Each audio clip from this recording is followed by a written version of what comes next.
So, hi everyone, thanks for attending. My name is Laura McGuire. For some of you I know, I am the Regional Communications Manager here in Wisconsin. And we're just really glad that you're able to join us today. So before we begin, I just want to say thank you, thank you, thank you. We really love your continued partnership, and we really appreciate the role you play in our communities every single day, telling our stories. Your coverage really helps people to connect. We share really vital information and resources, and you guys do such a great job, so thank you. So the Red Cross would like to extend our thoughts to all the people that were impacted by the tornado and the severe storms yesterday in Appleton, Menasha, and Neenah, and I know other areas of the state as well. Our hearts do go out to everyone. It's such a difficult process, but we're going to be there, the Red Cross, every step of the way to provide recovery assistance and really help people that have been impacted. This afternoon, we are joined by Rebecca Rockhill. Rebecca is our Executive Director of the Northeast part of the state, and she will be sharing our response efforts and also what she's seeing on the ground. After she gets done with her interview, we will take a little question and answer segment. So if you can just hold your questions until the end, that would be greatly appreciated. So now I would like to turn the floor over to Rebecca. Hello, thank you, Laura. And I echo the sentiments from Laura as well. We really appreciate all of your getting the word out and sharing the message about how people can get help in this time. We are very proud and humbled to be able to help and provide services during this devastating time and work with so many amazing partners. Very quickly after the storm hit, we were able to open a reception center here in Menasha at Christ the Rock Church. Initially, that was to provide an area for people to gather, food, beverages, places for people to charge their phones, to meet up with family members, or to reach out to let people know that they were safe. As day went on and the level and the magnitude of this devastating tornado and storm went on, we realized it was going to be necessary to open a shelter. People very quickly came in or were calling, looking for their loved ones, and we were able to help provide some of that reunification. We also, last night, had 38 people who did spend the night with us, and we did provide breakfast this morning. We're providing hot meals. Today, we have had lots of individuals who are coming and going to receive and pick up water, snacks. We have hot food here. People just looking to find out resources. It's just been phenomenal to be able to be here. Additionally, we do have our disaster emergency supply teams or services teams out in the community. They have resources with them, rakes, shovels, tarps, cleaning supplies. They are really looking at canvassing the area. What can they provide for individuals who were so severely affected? What are we hearing are some of the needs? What can we look to not only provide through our services, but working with partners in our community to really be the best stewards of so many of the generous and amazing resources that this community is making available. And it's also important to note that when we look at disasters like this happening, this means that blood drives are being canceled as well. And we are in this crisis for blood donations. For only the second time in the Red Cross history do we consider ourselves in a crisis time.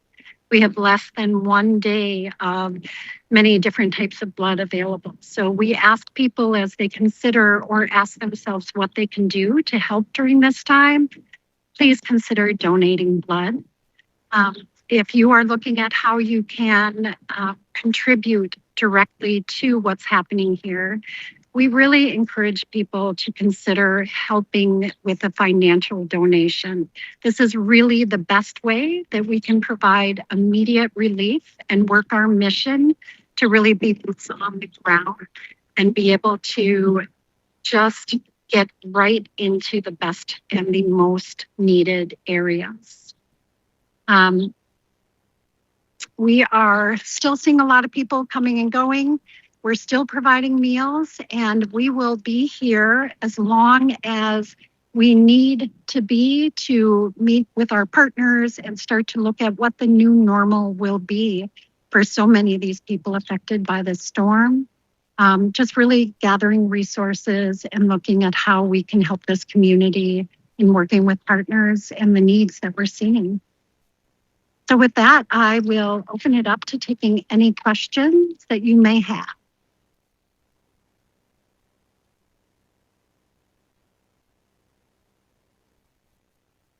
Hey, that's phenomenal. No one has questions. That's great. You did a great job, Rebecca. I just wanted to put a couple of things out there as well. I know there has been a lot of confusion with donations.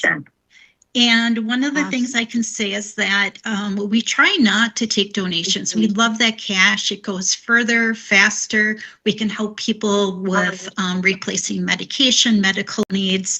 But I did get an update that donations are being accepted at the UW-Oshkosh Fox City campus.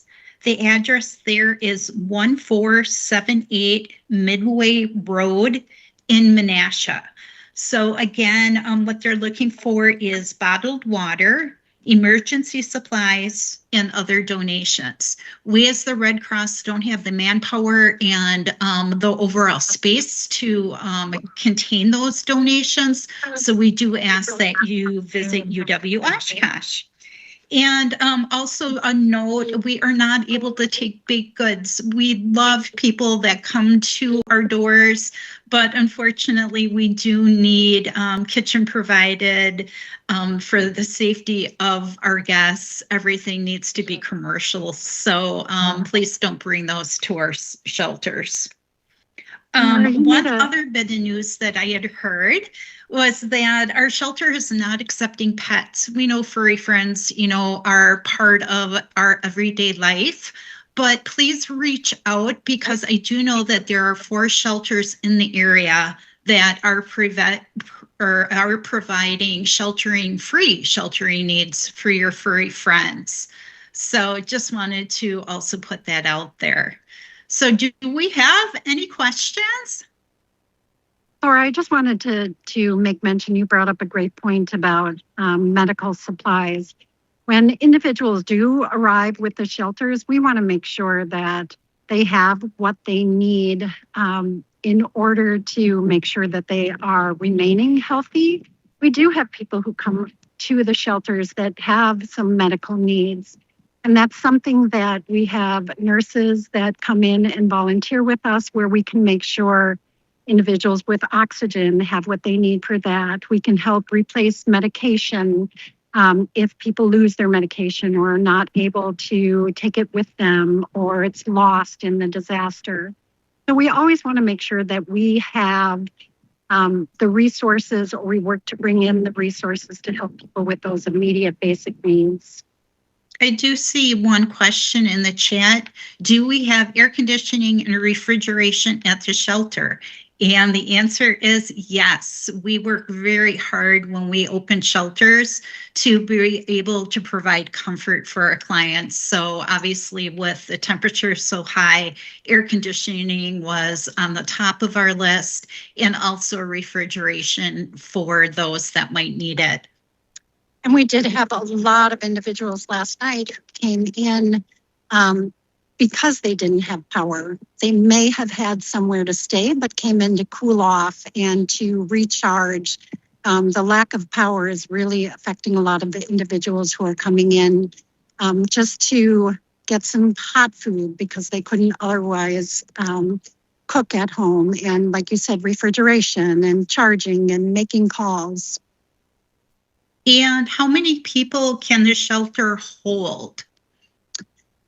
Right now, we are not close to capacity, so we are expanding as the need comes in. We do have a few additional spaces that are still available, and we have the capacity to bring in more beds as we see the need increase, or if we see the need increase.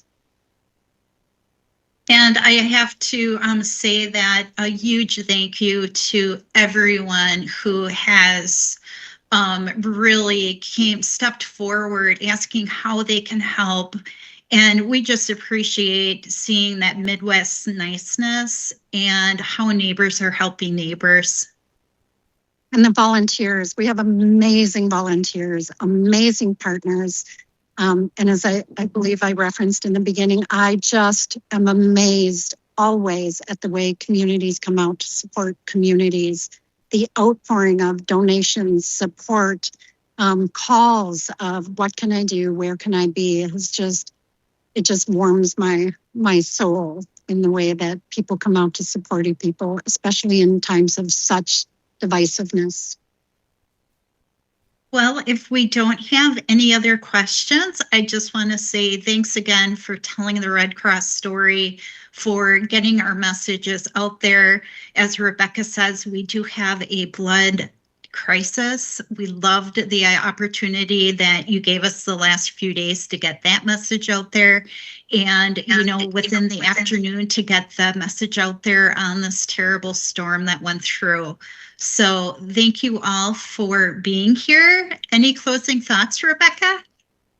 I just thank you for helping to share this message. We want to make sure that anyone in the affected areas, or even those just affected by the storm, know we are here, know that help is available, and come on in and we can talk about resources that are available.